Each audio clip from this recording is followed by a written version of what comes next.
लहरों से डरकर नौका पार नहीं होती, कोशिश करने वालों की कभी हार नहीं होती। वेलकम, आपका अपने YouTube चैनल फ्यूचर एकेडमी में स्वागत है। आज हम आपको भूगोल पढ़ाने जा रहे हैं। कल मैंने आपको भूगोल के बारे में टॉपिक बताए थे कि क्या क्या टॉपिक आपको पढ़ना है, कौन सा टॉपिक सबसे पहले टॉपिक पढ़ाया जाएगा, सेकेंड टॉपिक कौन होगा, उसके बाद कौन सा टॉपिक होगा, किस प्रकार से आप भूगोल को डिवाइड करके पढ़ सकते हो, भूगोल को कैसे पढ़ना है, इसके बारे में मैं ऑलरेडी डिस्कस कर चुका हूँ। और मुझे यह जहां तक ये लगता है कि आपने उन चैप्टर जो हमने आपको दिए थे वो आपने नोट डाउन कर लिए होंगे। तो आज मैं आपको सबसे पहले स्टार्ट करता हूं भूगोल। भूगोल का क्या मतलब होता है, भूगोल क्या है आखिर, और भूगोल में हम पढ़ते क्या है, हमें क्या पढ़ना है, कि भूगोल में हम पढ़ेंगे क्या। हमने आपसे कल डिस्कस किया था, हमने लगभग 14 या 15 चैप्टर में डिवाइड कर दिया था भूगोल को, कि सबसे पहले भूगोल का परिचय पढ़ेंगे कि भूगोल में आखिर पढ़ना क्या है, परिचय के बारे में जानेंगे कि भूगोल का परिचय क्या होता है या भारत का परिचय क्या है। उसके बाद में हम पढ़ेंगे कि भूगोल जो है भारत का भौतिक विभाजन, हम भारत की बात कर रहे हैं, सिर्फ भारत का जो भूगोल है उसे पढ़ रहे हैं, और विश्व का भूगोल हम बाद में पढ़ेंगे। तो भारत के भूगोल में सबसे पहले मैंने आपको बताया था कि भारत के भूगोल में सबसे पहले हमें क्या पढ़ना है, भारत का परिचय। क्या पढ़ना है? भारत का परिचय। उसके बाद हमने आपसे बोला था कि भारत के परिचय के बाद हम आपको पढ़ाएंगे कि भारत का परिचय हो जाएगा, उसके बाद भारत को भौतिक विभाजन, कैसे विभाजन किया जाएगा, जलवायु पढ़ाएंगे, मिट्टी पढ़ाएंगे, उस प्रकार से वन्य जीव संरक्षण, वन, ये बाकायदा मैंने आपको परिवहन वगैरह, प्रवाहन वगैरह, ये सभी टॉपिक मैंने बाकायदा आपको स्टेप बाय स्टेप लिखवा दिए थे। और क्या किसमें पढ़ना है ये भी मैंने आपको कल बता दिया था। तो आज मैं आपको स्टार्ट करता हूं। सबसे पहले मैं बताता हूं जियोग्राफी। आपने लिखा होगा जियो, ये अलग वर्ड है, जियो अलग है और ग्राफी वर्ड अलग है। ग्राफी वर्ड अलग है। देखो, जहां भी आपको ग्राफी मिल जाए, क्या मिल जाए, ग्राफी मिल जाए, तो आप समझ लेना कि इसका मतलब होता है स्टडी। क्या होता है? स्टडी। स्टडी मतलब अध्ययन। क्या मतलब? अध्ययन। समझना, स्टडी मतलब अध्ययन। देखना, ग्राफी मतलब स्टडी, स्टडी मतलब हिंदी में से कहते हैं अध्ययन। अब जियो क्या हो गया?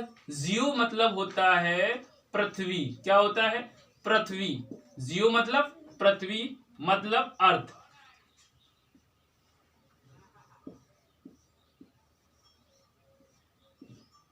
तो जियोग्राफी आप यहां पे डिवाइड कर सकते हैं कि जियो जो है ये अलग वर्ड है। क्या है? ये जियो जो वर्ड अलग है और ग्राफी वर्ड अलग है। तो जियो का मतलब क्या हुआ? जियो मतलब पृथ्वी, जियो और मतलब इससे अर्थ, और ग्राफी मतलब स्टडी, स्टडी अध्ययन करना।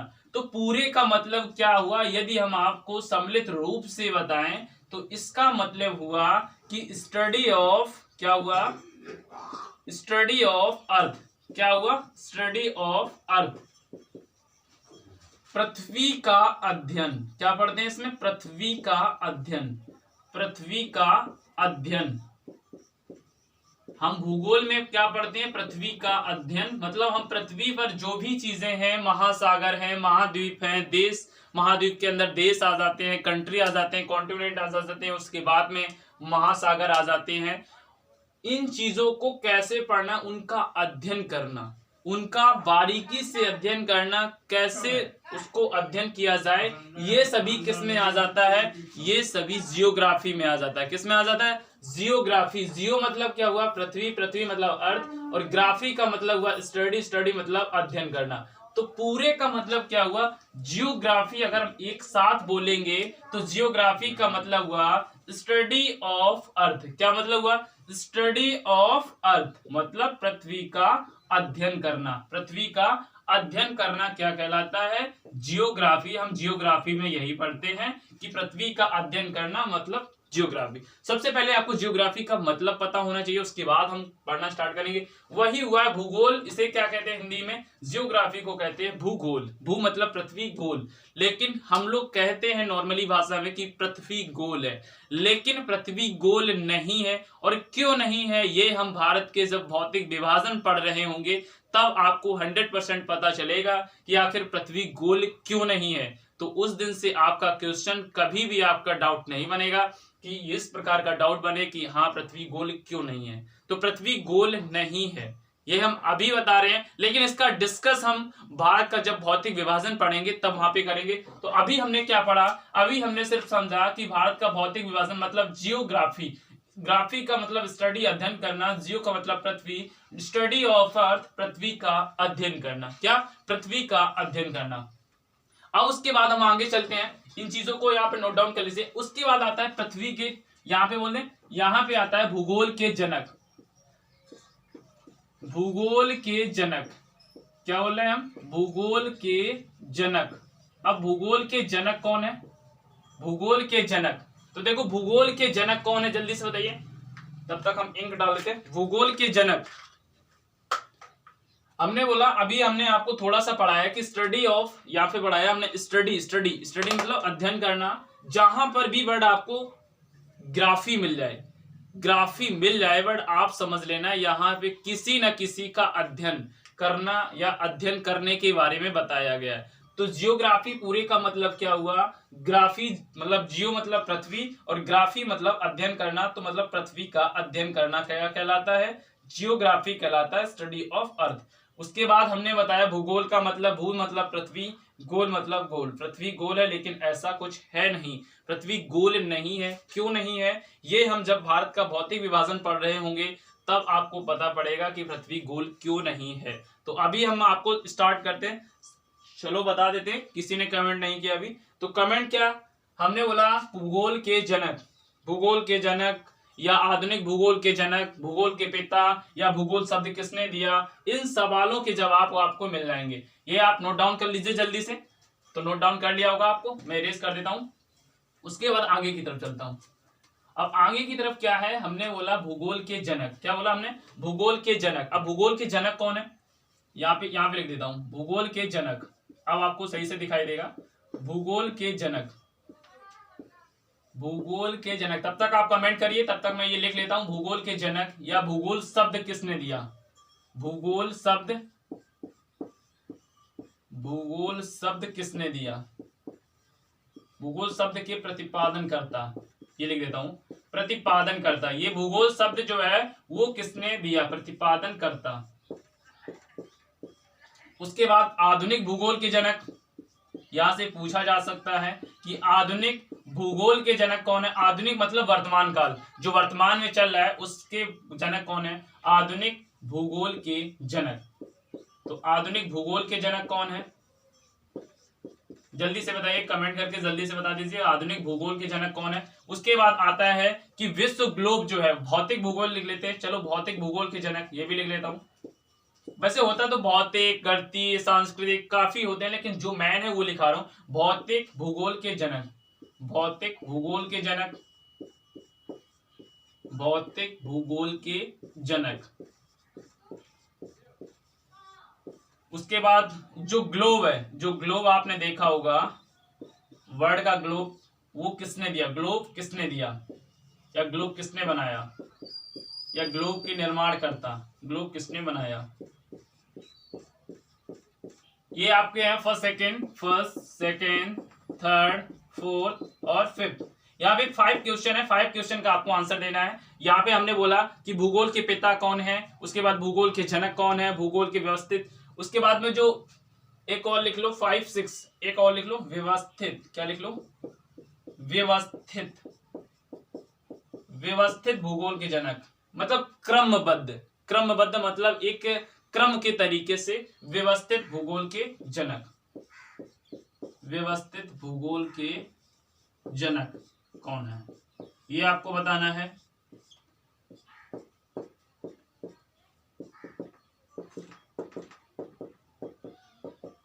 तो सबसे पहले भूगोल के जनक कौन है, जल्दी से बताइए, भूगोल के जनक कौन है। भूगोल के जो जनक है, भूगोल के पिता है, भूगोल के पिता और जनक एक होते हैं, जो पिता जनक एक कहा जाता है। तो भूगोल के जो जनक है वो कौन है, हिकैटियस। कौन है, हिकैटियस, हिकैटियस, हिकैटियस कौन है, हिकैटियस। उसके बाद बात करते हैं कि भूगोल शब्द के प्रतिपादन करता, मतलब जो भूगोल शब्द है, जो भूगोल शब्द है वो किसने दिया। भूगोल के जनक की बात करें तो हिकैटियस ने, हिकैटियस जो है जनक या पिता, यहाँ पे पिता भी लिख लो, जनक या पिता, भूगोल के जनक या पिता हिकैटियस। और भूगोल जो शब्द है, भूगोल जो शब्द की प्रतिपादन करता है वो कौन है, वो है एराटोस्थेनीज, एराटोस्थेनीज। कौन है, एराटोस्थेनीज। कौन है? भूगोल शब्द के जो प्रतिपादन करता है वो कौन है? इराटोस्थेनीज। और यदि हम बात करें आधुनिक भूगोल के जनक, आधुनिक जो भूगोल है, आधुनिक भूगोल के जनक कौन है? आधुनिक भूगोल के जनक जो हैं वो हैं हम्बोल्ट। कौन है? हम्बोल्ट। कौन है? हम्बोल्ट। आधुनिक भूगोल के जनक कौन है? हम्बोल्ट। और भूगोल के जनक या पिता कौन है? हिकैटियस। उसके बाद में यदि बात करें कि भूगोल शब्द के प्रतिपादन करता है कौन है? इराटोस्थेनीज। और भूगोल शब्द के जनक जो कौन? आधुनिक भूगोल के जनक या प्रेजेंट टाइम की बात करें तो उसमें कौन है? हम्बोल्ट। उसके बाद पूछा जा सकता है कि भौतिक भूगोल के जनक कौन है? तो भौतिक भूगोल के जनक जो है वो भौतिक भूगोल के जनक कौन है? पॉलिडोनियम। कौन है? पॉलिडोनियम। पॉलिडोनियम। पॉलिडोनियम। तो भौतिक भूगोल के जनक कौन है? पॉलिडोनियम। और ग्लोब किसने बनाया? तो ग्लोब किसने बनाया? ये बनाया है मार्टिन बोहिम। किसने? मार्टिन बोहिम ने। बोहिम। कब बनाया था? 1492 में। कब? 1492 में। उसके बाद बात करें कि व्यवस्थित भूगोल के जनक कौन है? तो व्यवस्थित भूगोल के जनक जो प्रतिपादन करता है वही है। तो व्यवस्थित भूगोल के जनक कौन हो गए? व्यवस्थित भूगोल के जनक हो गए इराटोस्थेनीज। कौन हो गए? इराटोस्थेनीज।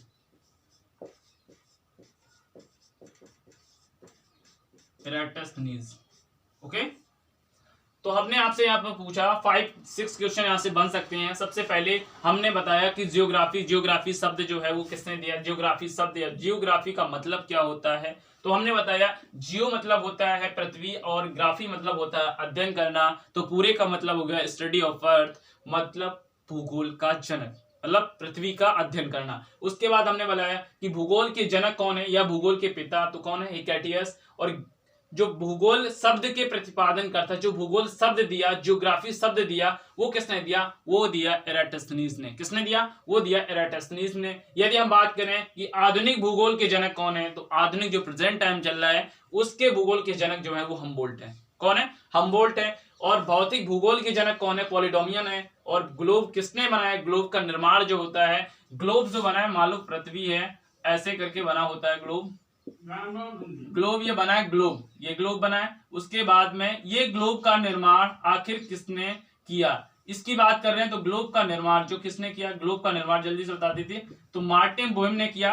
अब ये ग्लोब है, ये आपको एक जाल प्रकार का दिख रहा है, जाल सा दिख रहा है। तो इस जाल को क्या कहते हैं? ये कई बार पूछा जा चुका है।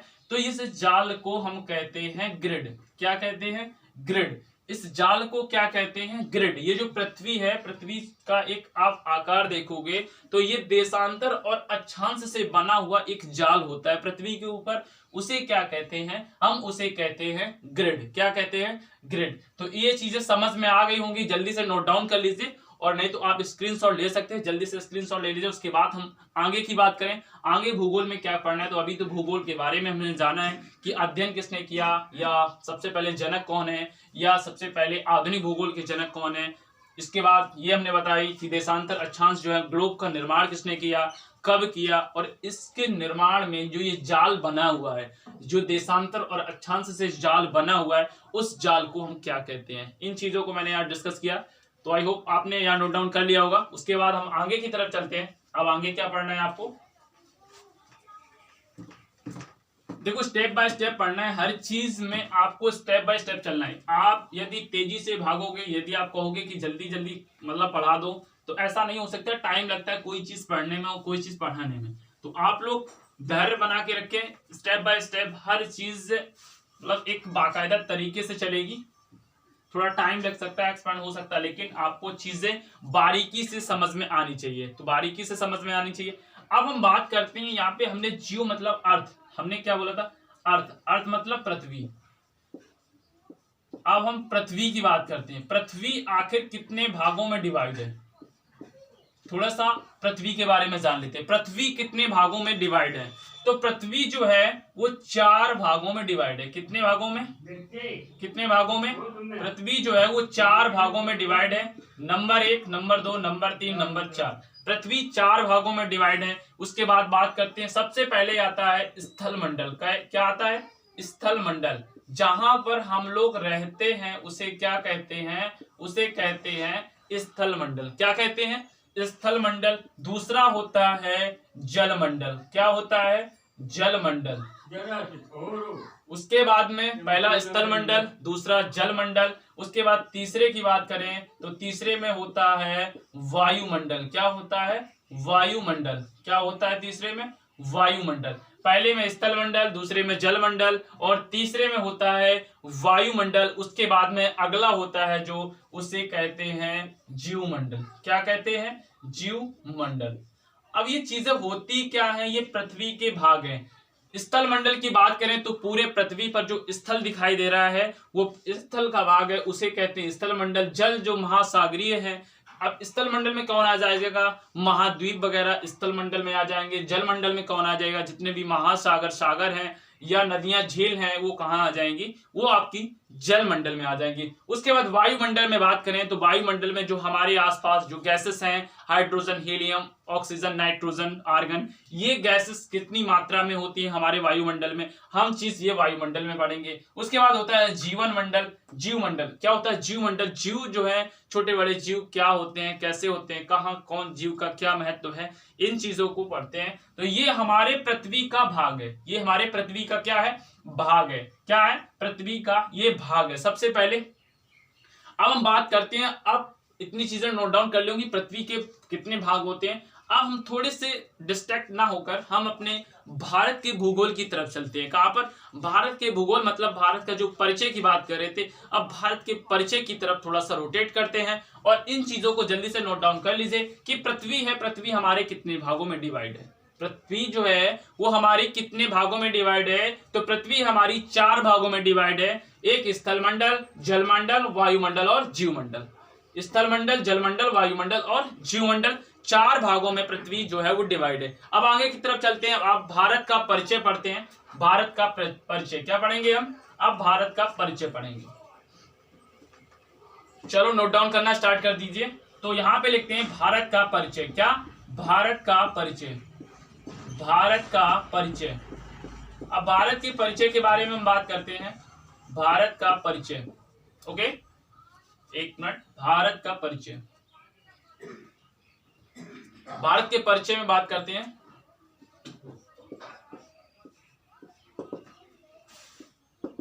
अब भारत के परिचय में हम क्या पढ़ेंगे? भारत के परिचय में हम पढ़ेंगे कि भारत की देशांतर अक्षांश रेखाएं कितनी हैं, भारत कौन से ग्लोब में है, भारत कौन से देशांतर में है, उत्तर में है, दक्षिण में है, ग्लोब वर्ग के ग्लोब के हिसाब से कहां पर है।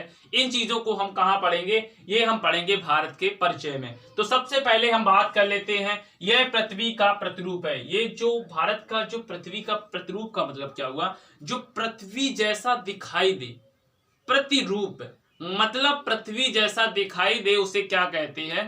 प्रतिरूप कहते हैं। तो ग्लोब जो है, ग्लोब जो एक ग्लोब का निर्माण किया था, ग्लोब का निर्माण, सबसे पहला फैक्ट, ग्लोब का जो निर्माण है वो ग्लोब कैसा है? ग्लोब जो है वो पृथ्वी का प्रतिरूप है।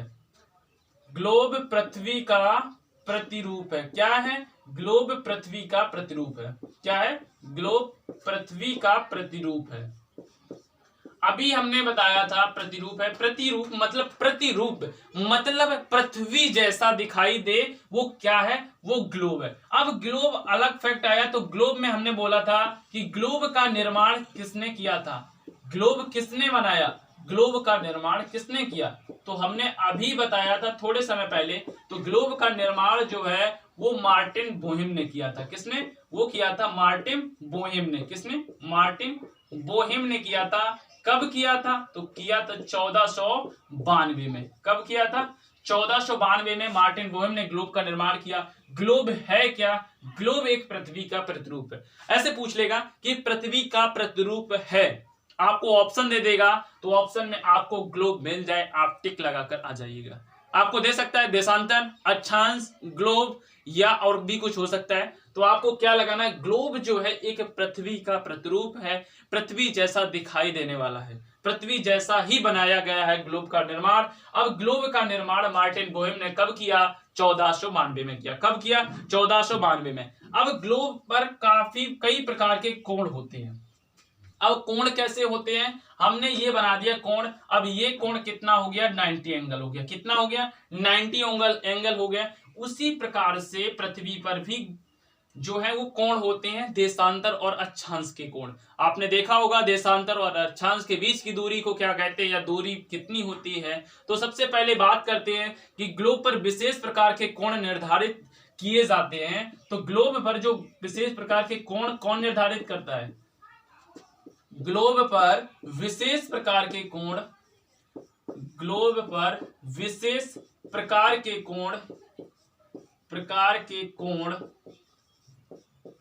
कोण निर्धारित किए जाते हैं। कैसे? विशेष प्रकार के कोण निर्धारित किए जाते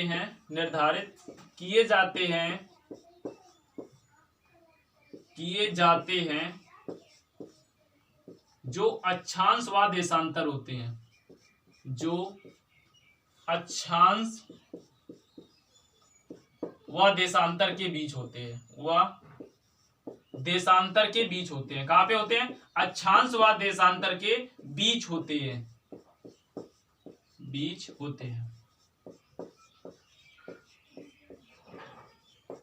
अब पूछ लेगा क्वेश्चन कि ग्लोब पर जो ट्रायंगल बनेगा, जो ग्लोब पर एंगल बनेगा वो कौन निर्धारित करेगा? तो देशांतर और अक्षांश जो है वो ग्लोब पर एक कोण का निर्माण करते हैं। किसका? कोण का निर्माण करते हैं। तो हमने बोला सबसे पहले भारत के परिचय की बात करें तो ग्लोब पृथ्वी का एक प्रतिरूप है। ग्लोब का निर्माण मार्टिन बोहेम ने 1492 में किया और ग्लोब पर विशेष प्रकार के कोण जो हैं वो कौन निर्धारित करता है? वो अक्षांश और देशांतर निर्धारित करते हैं। अब अक्षांश और देशांतर की बात आ गई। किसकी आ गई? अक्षांश और देशांतर की बात आ गई। तो इसके बारे में भी जान लेते हैं कि अक्षांश व देशांतर मापने के लिए किसका प्रयोग किया जाता है।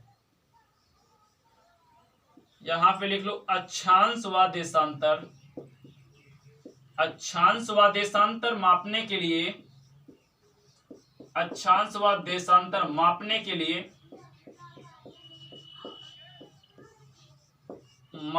लिए किसका प्रयोग किया जाता है?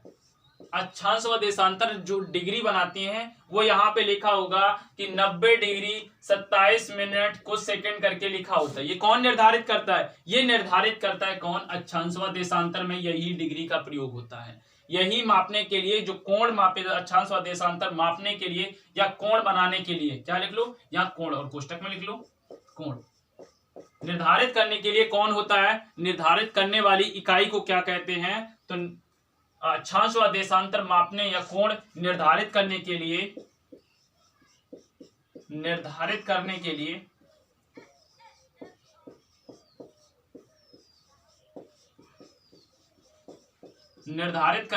कौन निर्धारित करता है? यहां पे करता है डिग्री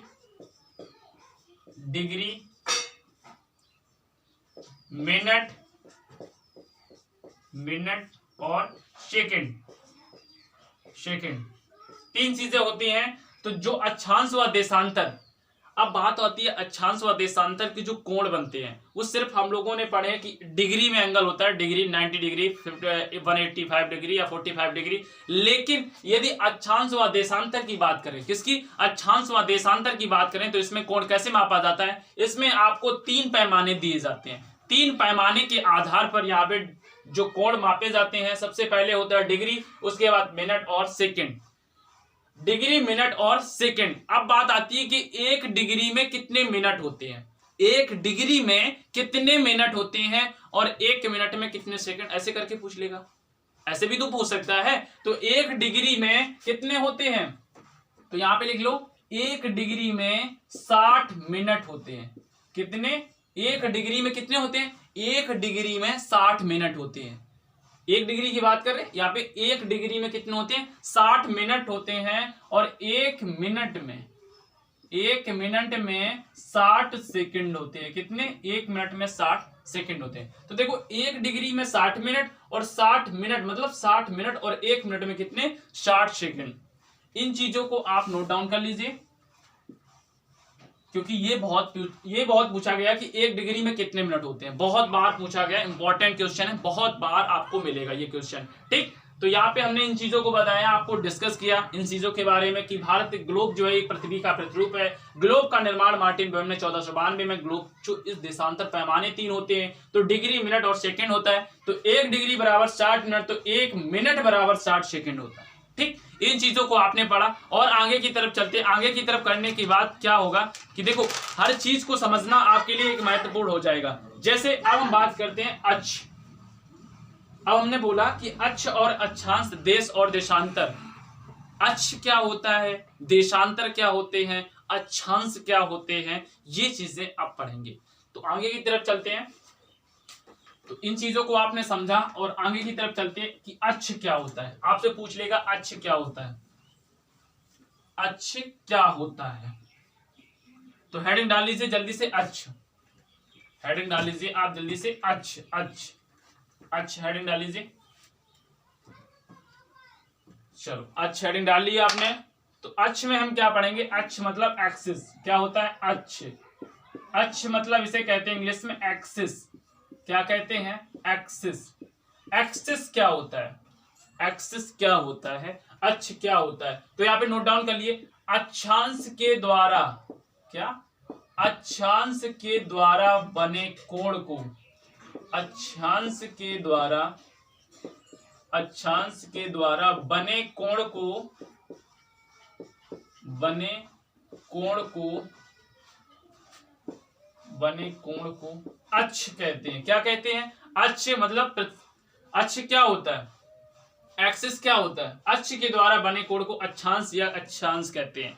अब इसकी एक दूसरी डेफिनेशन होती है कि इसमें जो काल्पनिक रेखाएं मिलती हैं, जो यहाँ पे रेखाएं, जैसे मैंने ग्लोब बनाया, ये मैंने ग्लोब बना दिया, उसके बाद मैंने देशांतर रेखाएं खींची, ये मैंने देशांतर रेखाएं खींच दी। ये अब आप लोग ये बताओ, ये क्या एग्जैक्ट हमारी पृथ्वी पर है रेखाएं, क्या ये हमारी पृथ्वी पर रेखाएं हैं? आप लोगों का आंसर आएगा नहीं है। तो ये फिर क्यों खींची गई, ये रेखाएं क्यों खींची गई हैं? ये रेखाएं इस वजह से क्योंकि इससे हम अपने देश की स्थिति या अपने देश का मानक समय निर्धारित कर सकते हैं। इस वजह से इन देशांतर या इन अक्षांश रेखाओं को यहाँ पे खींचा गया है। तो ये हमारी पृथ्वी पर नहीं है, लेकिन ये पृथ्वी पर नहीं है तो ये कैसी हैं, ये एक काल्पनिक रेखाएं हैं। क्या है, काल्पनिक रेखाएं हैं। क्या है, काल्पनिक रेखाएं हैं। तो इन्हीं काल्पनिक रेखाओं को मिलाने वाली, अक्षांश व देशांतर के बीच जो मिलाई जाती है, जो ध्रुवों पर, अब ध्रुव कहाँ है, ये पोल, जो ध्रुवों पर रेखाएं मिलाई जाती हैं, इनके बीच के बने कोण को क्या कहते हैं, हम अक्ष कहते हैं। क्या कहते हैं, अक्ष कहते हैं। जो ये अक्षांश और देशांतर या अक्षांश या देशांतर, इधर ये नॉर्थ साउथ, यहाँ पे क्या हो गया, नॉर्थ पोल, ये साउथ पोल, जो इनके बीच में अक्षांश व देशांतर को रेखाएं मिलाई जा रही हैं, रेखाएं मिलाई जा रही हैं, जो भी कोण बन रहा है, उन बीच में जो कोण बन रहा है उसको क्या कहते हैं, उसको एक्सिस या अक्ष कहते हैं। क्या कहते हैं, एक्सिस या अक्ष कहते हैं। ये चीजें समझ में आई होंगी। उसके बाद ये आप, मैंने ये समझाने वाली बात है, नोट डाउन करिए नहीं करिए, लेकिन आप समझिए जरूर, ठीक। उसके बाद बात करते हैं हम यहाँ पे कच्छ। कच्छ क्या होता है, कच्छ क्या होता है, जल्दी से बताइए, कच्छ क्या होता है। कच्छ, हम बात करते हैं कच्छ की। अब कच्छ से मतलब कक्षा, कच्छ से मतलब क्या हुआ, कक्षा, जो एक परिक्रमा करता है। जैसे पृथ्वी किसका परिक्रमा करता है, पृथ्वी सूर्य का परिक्रमा करता है। तो सूर्य के चारों ओर जो चक्कर लगा रहा है, जो पाथ पर चल रहा है, मान लो ये चक्कर लगा रहा है, एक एग्जैक्ट मान लो, ठीक, ये एग्जैक्ट चल रहा है, तो इसी पाथ पर वो चलेगा, इसी पाथ पर वो घूमता रहेगा जब तक कि ऐसे ही घूमेगा। तो ये उसका क्या हो गया, ये एक सर्कल नुमा, ये उसकी एक कक्षा हो गई। क्या हो गई, कक्षा हो गई, कक्षा हो गई। यही अब जैसे आपको पृथ्वी है, अब एक समझना, पृथ्वी जो है वो सूर्य के चारों ओर घूमती है। पृथ्वी सूर्य के चारों ओर घूम रही है, तो क्या वहां पे एक रास्ता बना हुआ है, समझना, एक एक पॉइंट समझना। पृथ्वी, ये मान लो हमने सन लगा दिया, ये सन है और ये पृथ्वी है, यहां पे आई, यहां पे आई,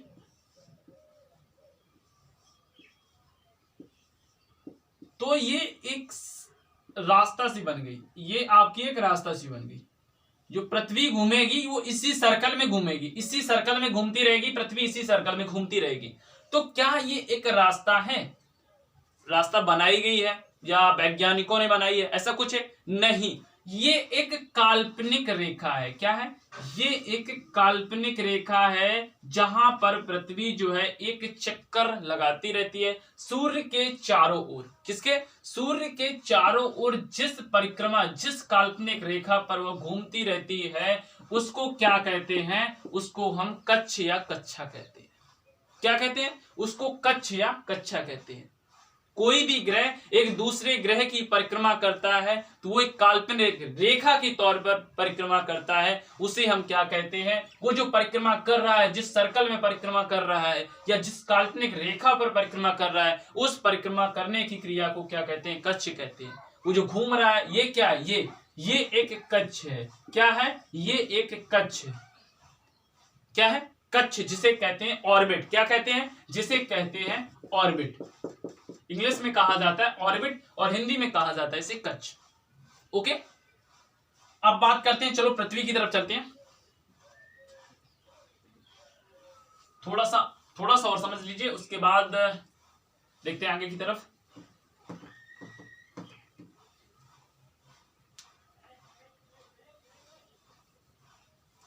ये बना है पृथ्वी। क्या बना है? पृथ्वी। क्या बनी है? ये पृथ्वी बनी हुई है। अब पृथ्वी में हम क्या पढ़ेंगे? पृथ्वी में पढ़ेंगे कि जो नॉर्थ पोल है, क्या है ये? नॉर्थ पोल और साउथ पोल। ये क्या है? नॉर्थ पोल और साउथ पोल। ये क्या है? पूर्व। ये पूर्व। और ये कौन है? पश्चिम। ये भी एक पोल है, ये भी एक केंद्र है, ये भी पोल है, पश्चिम। ये उत्तर, ये दक्षिण।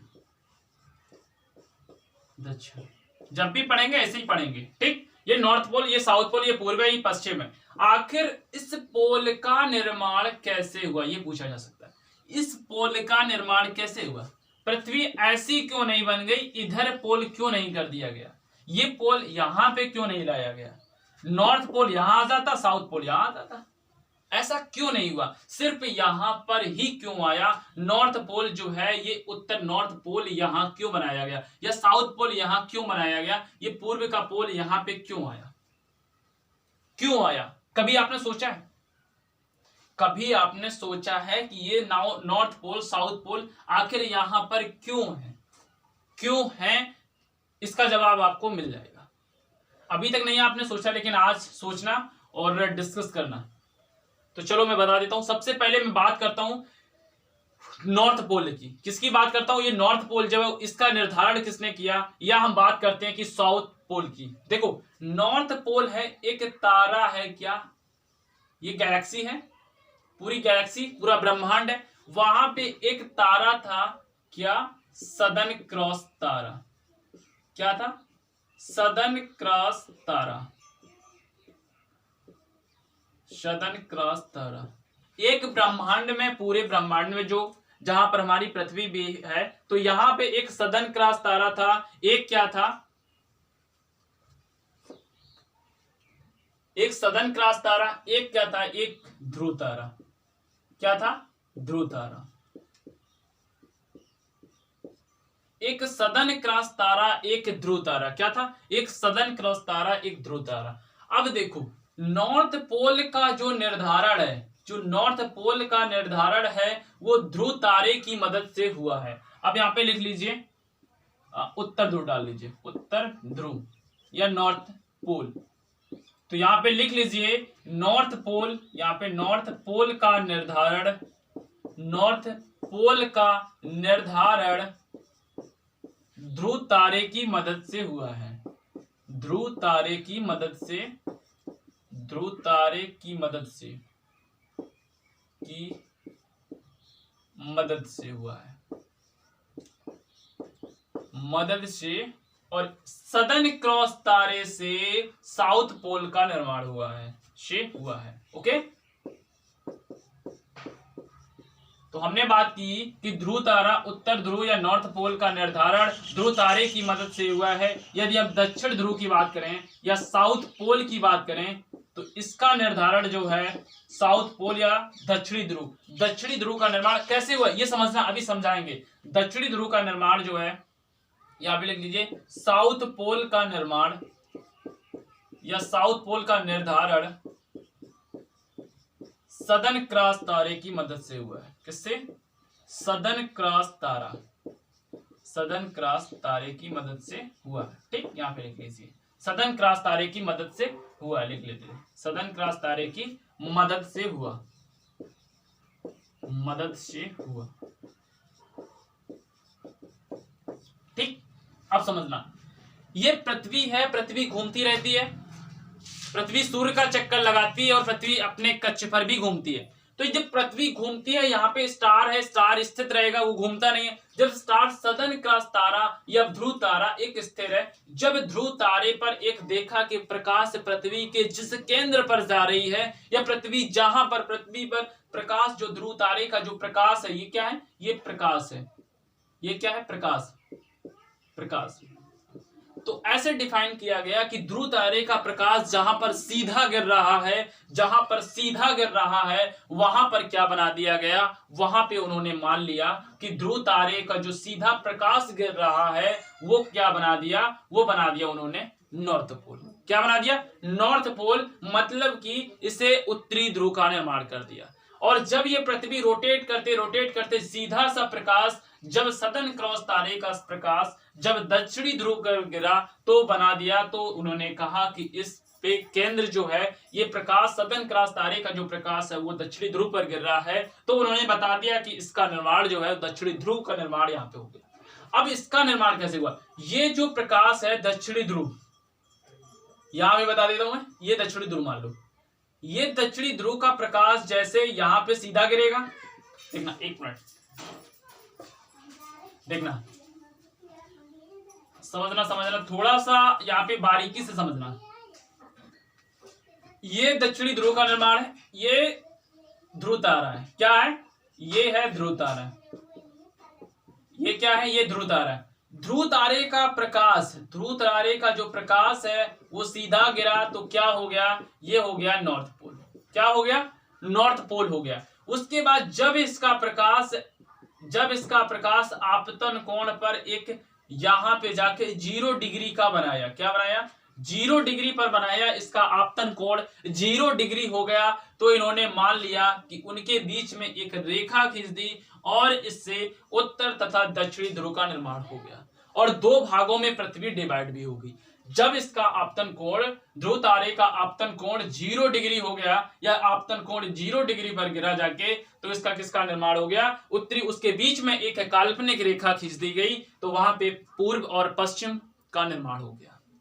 वहां पे क्या हो गया? तो आपने 4 चीजें यहाँ पे समझी कि नॉर्थ पोल का जो निर्माण है, नॉर्थ पोल का निर्धारण है, वो उत्तरी ध्रुव का जो प्रकाश सीधा गिरा वहां से निर्माण हुआ, जो सदर्न क्रॉस तारे से दक्षिणी ध्रुव का निर्माण हुआ, और जो ध्रुव तारे का प्रकाश जो है वो आपतन कोण 0 डिग्री जहां पर भी हो गया, वहां पे एक काल्पनिक रेखा खींच दी गई, जिससे कि पृथ्वी आधे आधे भाग में डिवाइड हो गई। पृथ्वी 2 भागों में डिवाइड हो गई और वहां पर उन्होंने साइड पे पूर्व और पश्चिम मान दिया। तो चीजें समझ में आई कि उत्तरी ध्रुव का निर्माण कैसे हुआ, दक्षिणी ध्रुव का निर्माण कैसे हुआ। उसके बाद में अब हम आगे की बात करते हैं। अब आगे वाले चैप्टर में पढ़ेंगे हम अक्षांश। क्या पढ़ेंगे? अक्षांश। अक्षांश पढ़ेंगे और क्या पढ़ेंगे? देशांतर।